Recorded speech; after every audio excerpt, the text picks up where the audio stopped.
ಬೇಸಿಗೆ ಬಂತಂದ್ರೆ ಸಾಕು, ಎಲ್ಲೆಡೆ ನೀರಿಗೆ ಹಾಹಾಕಾರ ಶುರುವಾಗ್ತದೆ. ಅದೇ ನಿಟ್ಟಿನಲ್ಲಿ ರೈತನು ಬೆಳೆದಂತ ಬೆಳೆಗೆ ನೀರು ಇಲ್ಲದೆ ಬೋರ್ವೆಲ್ ಅಲ್ಲಿ ಏನು ನೀರು ನಿಂತ ಪರಿಣಾಮ ರೈತ ತಾನು ಬೆಳೆದಿದ್ದಂತ ಬೆಳೆಯನ್ನೇ ರೋಟ್ರಿ ಹಾಕುವ ಮೂಲಕ ತನ್ನ ಆಕ್ರೋಶವನ್ನ ವ್ಯಕ್ತಪಡಿಸಿದ್ದಾನೆ.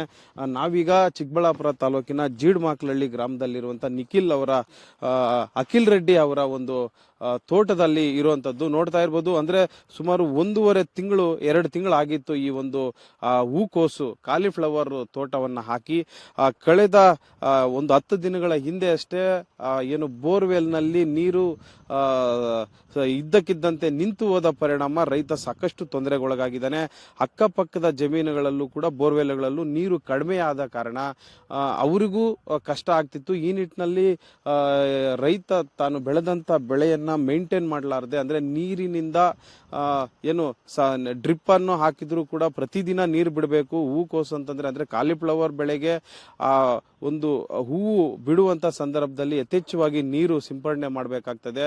ಆ ನೀರು ಇಲ್ಲದ ಕಾರಣ ಅದನ್ನ ಹೇಗ್ ಮೇಂಟೈನ್ ಮಾಡಬೇಕು ಅಂತ ಗೊತ್ತಾಗದೆ ಸಾಕಷ್ಟು ನೋವಿನಿಂದ ಈ ರೀತಿ ರೋಟ್ರಿಯನ್ನ ಹಾಕುವ ಮೂಲಕ ಅಂದ್ರೆ ಟ್ಯಾಂಕರ್ ಮೂಲಕ ಹಾಕ್ಸ್ಕೊಬೇಕಂತಂದ್ರೂ ಕೂಡ ಸಾವಿರಾರು ರೂಪಾಯಿ, ಅಂದ್ರೆ 1 ಲಕ್ಷಕ್ಕೂ ಹೆಚ್ಚು ಹಣ ಬೇಕಾಗ್ತದೆ ಅಂತ ಯೋಚನೆ ಮಾಡಿದಂತ ರೈತ ಏನು ಕಟಾವು ಮಾಡಿದ ಬಳಿಕ ಬೆಲೆ ಸಿಗುತ್ತೋ ಇಲ್ವೋ ಈಗಾಗಲೇ ದುಡ್ಡನ್ನು ಕೂಡ ಖರ್ಚು ಮಾಡಿದ್ದಾರೆ.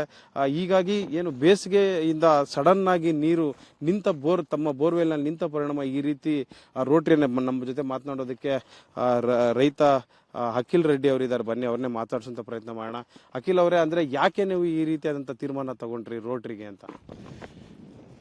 ಸರ್, ಒಂದು ಉದಾಹರಣೆ ಇದೆ, ಹೇಳ್ತೀನಿ ನಿಮಗೆ. ವ್ಯವಸಾಯ, ನೀನ್ ಸಾಯ, ಮಕ್ಕಳ ಸಾಯ, ಮೊಮ್ಮಕ್ಕಳ ಸಾಯ, ಸಾಯ್ತಾನೆ ಇರ್ಬೇಕಷ್ಟೇ ವ್ಯವಸಾಯ ನಂಬ್ಕೊಂಡು. ಈಗ ಹೇಳ್ತಾರೆ ರೈತ ಯಾಕೆ ಆತ್ಮಹತ್ಯೆ ಮಾಡ್ಕೊಂಡು ಕೇಳ್ತಾರೆ. ಯಾಕೆ ಸರ್ ಆತ್ಮಹತ್ಯೆ ಮಾಡ್ಕೊಳಕ್ಕಾಗಲ್ಲ ಹೇಳಿ?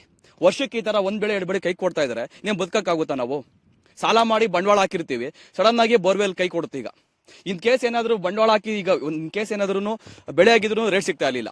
ಈ ತರ ಪ್ರಾಬ್ಲಮ್ ಆದಾಗ ನಾವೇನ್ ಮಾಡಕ್ಕಾಗುತ್ತೆ ಹೇಳಿ? ರೈತ ಆತ್ಮಹತ್ಯೆ ಮಾಡ್ಕೊಳ್ಳೇಬೇಕಾಗುತ್ತೆ. ಅದೇ ರೀಸನ್ ಅಷ್ಟೇ, ಇನ್ನೇನಿಲ್ಲ. ಈಗ ನಾನು ಈ ರೋಟ್ರಿ ಹಾಕಕ್ಕೆ ಮೈನ್ ರೀಸನ್ ನನಗೆ ನೀರಿಲ್ಲದೆ ನಾನು ಈಗ ರೋಟ್ರಿ ಹಾಕಿದ್ದೀನಿ. ಮೈನ್ ಇದು ಬೆಳೆ ಹಾಕಿ ಸುಮಾರು 2 ತಿಂಗಳಾಗಿದೆ ನನಗಿದು. ನಾನೇನೋ ಸ್ವಲ್ಪ ಕಷ್ಟಪಟ್ಕೊಂಡು ಸಾಲಾಗಿಲ್ಲ ಮಾಡ್ಕೊಂಡು ಬಂಡವಾಳ ಹಾಕೊಂಡು ಇಲ್ಲಿವರೆಗೂ ದುಡ್ಕೊಂಡು ಬಂದಿದ್ದೀನಿ. ಬಟ್ ಎಷ್ಟಂತ ನನ್ನ ಕೈಲಾಗುತ್ತೆ ಹೇಳಿ? ಕೊನೆಗೆ ಇದು ಬೋರ್ವೆಲ್ ಕೈ ಕೊಡ್ತು. ಈಗ ಆಲ್ರೆಡಿ ಶಾಂಪಲ್ ಬಂದಿತ್ತು, ಅಲ್ಗೂ ಒಂದು ಸ್ವಲ್ಪ ಶಾಂಪಲ್ ಹೊಡೆದೆ. ಸಡನ್ ಆಗಿ ಬೋರ್ವೆಲ್ ಕೈ ಕೊಡ್ತೀಗ. ಸೊ ನಾನು ಏನ್ ಮಾಡಕ್ಕಾಗ್ಲಿಲ್ಲ.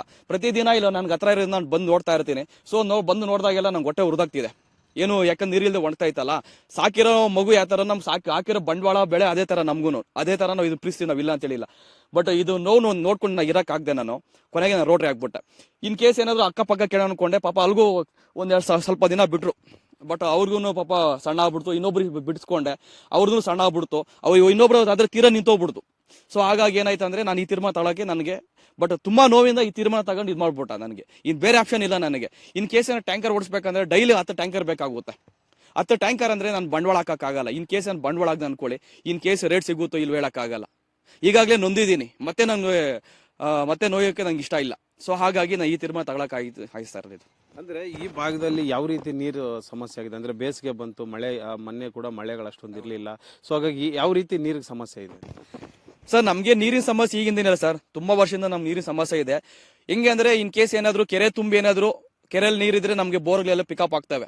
ಇಲ್ಲಾಂದ್ರೆ ನಮ್ದು ಯಾವ್ದೇ ಕಾರಣಕ್ಕೂ ಈಗ ನೋಡಿ ಹೆಚ್ಚು ಕಮ್ಮಿ ಜನವರಿ ಫೆಬ್ರವರಿ ಗಂಟೆ ಸ್ವಲ್ಪ ಹೆಚ್ಚು ಕಮ್ಮಿ ಚೆನ್ನಾಗಿ ಬರುತ್ತೆ. ಮಾರ್ಚ್ ಏನಾದ್ರು ಎಂಡ ಸ್ಟಾರ್ಟ್ ಆಗಿದ್ದ ತಕ್ಷಣ ಮಾರ್ಚ್ ಫೆಬ್ರವರಿ ಏಪ್ರಿಲ್ಗೆಲ್ಲಾನು ಟೋಟಲ್ ಹೆಚ್ಚು ಕಮ್ಮಿ ಇಲ್ಲಿ ಏನ್ ನಮ್ ಈ ಭಾಗದಲ್ಲಿ ಇದೆಯಲ್ಲ 70% ಬೋರ್ವೆಲ್ ಎಲ್ಲ ನಿಂತೋಗ್ಬಿಡ್ತವೆ. ಎಸ್, ಇದಿಷ್ಟು ರೈತರ ಒಂದು ನೋವಿನಿಂದ ಹೇಳ್ತಾರಂತ. ಅಂದ್ರೆ ಈ ಮಳೆ ಇಲ್ಲದ ಕಾರಣ ಕೆರೆಗಳಲ್ಲೂ ನೀರು ಬತ್ತೋಗಿದೆ. ಹೀಗಾಗಿ ಬೋರ್ವೆಲ್ಗಳಲ್ಲೂ ಕೂಡ ಸಹಜವಾಗಿ ನೀರು ನಿಂತೋಗಿದೆ ಅನ್ನೋ ಕಾರಣವನ್ನ ಹೇಳ್ತಾರಂಥದ್ದು. ಒಟ್ಟಾರೆ ರೈತರು ಸಾಕಷ್ಟು ನೋವಿನಿಂದ ಈ ರೀತಿ ಕೈಗೆ ಬಂದ ತುತ್ತು ಬಾಯಿಗೆ ಬರಲಿಲ್ಲ ಅನ್ನೋ ನಿಟ್ಟಿನಲ್ಲಿ ಸಾಕಷ್ಟು ನೋವಿನಿಂದ ರೋಟ್ರಿಯನ್ನ ಹಾಕಿರುವಂತದ್ದು. ಚಿಕ್ಕಬಳ್ಳಾಪುರದಿಂದ ಕ್ಯಾಮರಾಮನ್ ಅಮರೇಶ್ ಜೊತೆ ರವಿಕುಮಾರ್, ಏಷ್ಯಾನೆಟ್ ಸುವರ್ಣ ನ್ಯೂಸ್.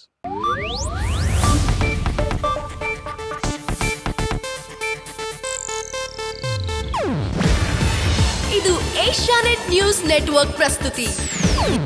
ನೀವು ನೋಡ್ತಿದ್ದೀರಾ ಏಷ್ಯಾನೆಟ್ ಸುವರ್ಣ ನ್ಯೂಸ್.